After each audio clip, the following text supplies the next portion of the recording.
School college একদিন online, পরদিন সশরীরে ক্লাস নেওয়ার পরিকল্পনা।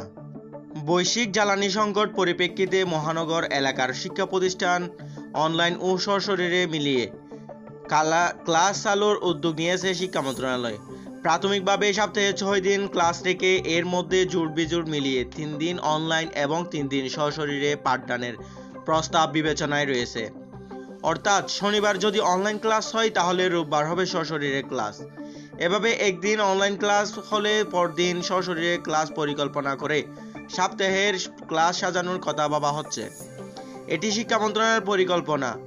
এখন প্রধানমন্ত্রীর সঙ্গে পরামর্শ করে বা মন্ত্রিপরিষদের বৈঠক আলোচনা করে এ বিষয়ে চূড়ান্ত সিদ্ধান্ত হবে।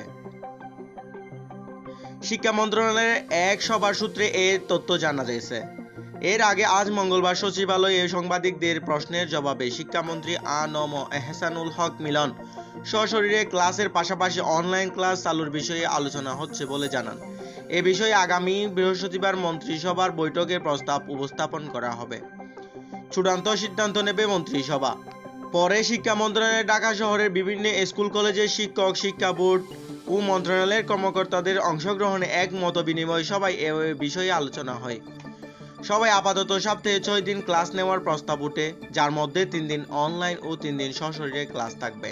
শিক্ষকেরা শিক্ষা প্রতিষ্ঠানে উপস্থিত থেকে ক্লাস নেবেন এবং জোড় বেজোড় দিন ধরে অনলাইন ও সশরীরে ক্লাসের সময়সূচি নির্ধারণ করা হতে পারে।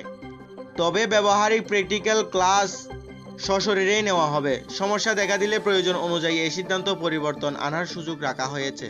নাম প্রকাশ না করার শর্তে এক শিক্ষা মন্ত্রণালয়ের এক কর্মকর্তা প্রথম আলোকে জানান, এটি শিক্ষা মন্ত্রণালয়ের আলোচনা। এখন প্রধানমন্ত্রীর অনুমোদন পেলে বা মন্ত্রী পরিষদ সভায় সিদ্ধান্ত হলে তা চূড়ান্ত হিসেবে গণ্য হবে। Desk report, danews.com, news collect by Prothom আলো।